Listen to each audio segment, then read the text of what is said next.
What is up, grunts? For today's video, we have the top 5 things that need to be in Pokemon Let's Go Pikachu and Let's Go Eevee. Now, before we get started, go ahead and drop a like and hit the subscribe button for more awesome speculation videos along with my Let's Plays Monday through Friday. Now, number one. The number one thing I would love to see is a completely new story that has hints of Yellow version, but overall is a new experience that will hopefully add more playing time. Now, Pokemon Yellow is basically a game that you can, basically once you get past Brock, it's smooth sailing, and you can kind of, not really a lot, like, I feel like it's maybe a game you can put maybe 13, 14 hours into to complete the whole entire game. So for these, like, this goes with all the other, Switch titles, going forward, I should say. You just need to, like, we went from paying, like, $40 a game to paying $60. So I feel like there needs to be about $20 worth of new content. So we're talking like most places like DLC, like ads, like maybe 8 hours. So like if they can manage to do maybe like 32 hours of like gameplay, that would be fantastic, and I think it'd be a great start. And it would add just a little bit more spice to like basically the foundation that they're already going off of here that's in Pokemon Yellow. So that would be, I think, a really great thing, just to change up the story a little bit, so that way it's, it influences more like your today's like newer players, and then has enough story change to make the old players feel like, hey, you know what, we actually remember playing this as like, a 4, 5, 6-year-old little kid, and just absolutely loving it. And they change it up a little bit and made the flow of it seem a little bit better. Because the thing about like Red, Blue, and Yellow is like we really like to pretend there is a story. But there really is. There is a story, but it's like Destiny. If you guys ever play Destiny, it's like that story. It's not really anything where you're like, oh yeah, like that's interesting. You're kind of just like, oh yeah, there's Team Rocket, they're kidnapping Pokemon, trying to take over Silph. Spoiler if you haven't played, but it's not really that big of a spoiler thinking about it. It's just your typical Pokemon game, really. But yeah, definitely a little bit overall new experience. You can still have hints of like just for nostalgia or whatever, because nowadays I think we're in this generation where nostalgia really does sell. Anyways, I'm rambling on now here. Anyways, number 2, let's go off of hints at what the Gen 8 games might bring us. So, if you've been a fan of Pokemon for a while, you know that pretty much they like to hint at what they're working on. And they've already confirmed that they've been working on Let's Go Pikachu and Let's Go Eevee for 2 years, which would add up to when they released, Pokemon Sun and Moon, which makes perfect sense. Maybe even a few months before they actually released Pokemon Sun and Moon, which Sun and Moon, lots of Kanto references. I'll go back to one of our numbers here later on to help kind of like highlight exactly why they need to do this. But yeah, in the Alola region, constant Kanto name dropping all the time. If you don't know, replay your Ultra Sun, your regular Sun, whatever the hell you want to play, go ahead and replay that, and you'll notice all the Kanto references and everything. And then you have the regional variants, basically, so you have like those Alola forms of all those Kanto Pokemon. And it's just like, like they're planning something. Like, why would they just pick those ones? It's interesting, and so I would love to see some hints, because it really fuels the speculation and the theories, and tons of people make videos on it. It's great. It's a great time. And now the next thing we're talking about kind of ties into the first thing we talked about, a great post-game experience. I just feel like with the lack of breeding and wild battles, it won't really make the game very fun. Like, you still might be able to do some things, I don't know, but, I know a lot of people, like, after game, just sit there and just breed Pokemon for, like, hours. They breed shinies, they like SOS chain, the freaking shinies, like they do all this stuff, and without all that, because I doubt SOS chaining is gonna come back. So people to go back to like old tactics if they even want to get a shiny Pokemon. If there even is shiny Pokemon, I've assumed there would be, but you don't know.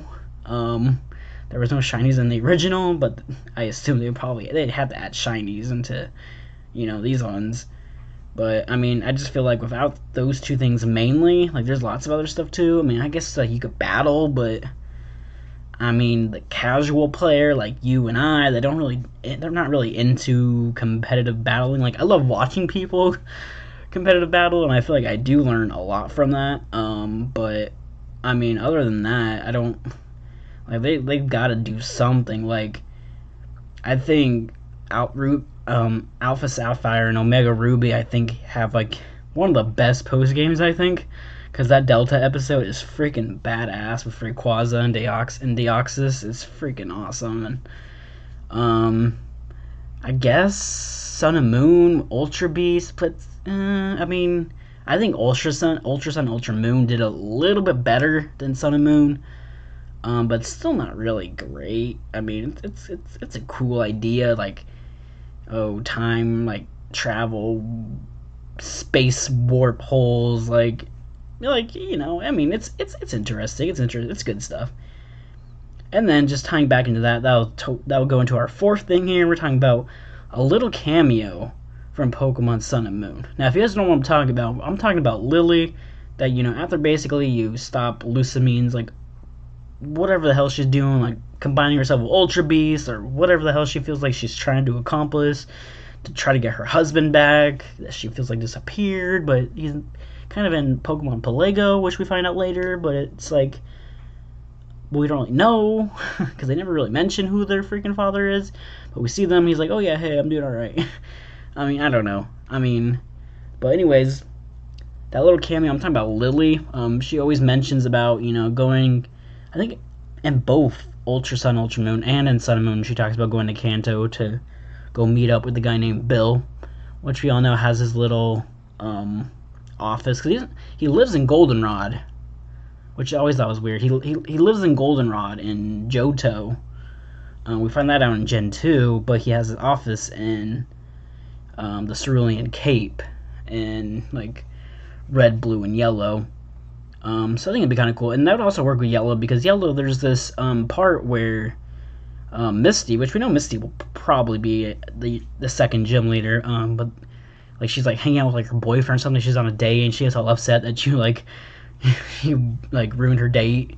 She's like, oh, battle me at my gym, and she gets all pissed off. Like it's kind of dry, and I feel like that'd be a great time to be like, oh hey, instead of that stupid little thing that we did have in there, like we're just gonna throw in Lily. Like, Lily's just here, here's her and her Let's Go Pikachu and Eevee art style, she's looking really good.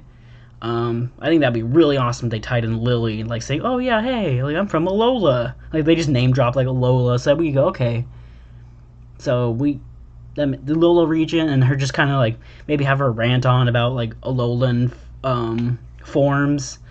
Her being like, oh yeah, like we have Alolan, like we have Kanto Pokemon, but they're a little bit different than your Kanto Pokemon. Like that'd be kind of cool if she just kind of like explained the whole like Kanto variants and talk about like, oh yeah, but I'm here for other reasons, so like peace out.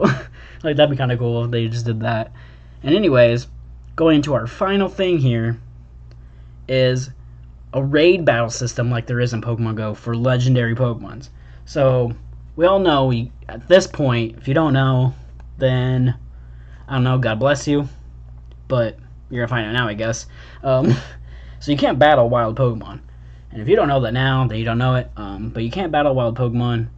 So a lot of people are kind of questioning, like, well, if we can't battle wild Pokemon, how are we going to be able to do that dang-a-bubber with the legendary Pokemon? So, I mean, luckily there's not a lot of legendary Pokemon to really worry about this. But you do have the three birds, and Articuno, Zapdos, and Moltres, and then you also have Mewtwo. And I think what would be kind of cool, and something I think a lot of, and this will tie back in perfectly to the people that only play Pokemon Go, and that's like the first ever Pokemon game that they played. Like by this time, like those Pokemon Go players are probably used to raiding. They kind of had like a raid system where they just had players like, okay, here's your PC, pick your 6 best Pokemon, fight this freaking thing, and then once you defeat it, after beating it, then then you can catch it with the Pokeball, like you can attempt to, or whatever the frick you want to do. I feel like that would I feel like that's what they're gonna do. To me, that's like, it makes so much sense, and it's so obvious. I feel like that's what they have to do. I know it's kind of like, it's kind of dry, but it makes most sense, because like they'll be used to it. They're like, oh, like, we know about Articuno, Zapdos, and Moltres, and Mewtwo with the Premier raids, whatever the frick they want to call them. I've never done a Premier raid in Pokemon Go. I did Pokemon Go raids like when it first came out. I think I have like an Articuno and a Lugia. I think that's all I got. Just like the first couple, because they released like birds or whatever. But yeah, I mean, I feel like that would be a good kind of setting point, and then you can kind of be like, okay, so here's how you battle wild Pokemon. Instead of battling your trainers, it's like battling a trainer basically, but instead of like, beating all the Pokemon, you want to like lower this one's health, give it as a status condition, if you're American. I watch so many Brits on YouTube that I say status a lot. Status conditions. I don't know, that'd be cool. But anyways, video's a little bit longer than I wanted to do. Video's a little bit longer than what I want it to be. So yeah, go ahead and drop a comment so you guys can tell me what you guys think about this. You guys think I missed something? You guys think I need, maybe you guys have like even better ideas? Like, I would love to hear it. Speculation's a huge thing, because the good thing about these kind of videos is you can't really be wrong if you don't really know. And, I love kind of reading what other people think. So go ahead and drop a comment. I'd love to hear it. Subscribe while you're doing that. Like the video if you liked it. And hopefully I will see you guys in the next episode. Peace out.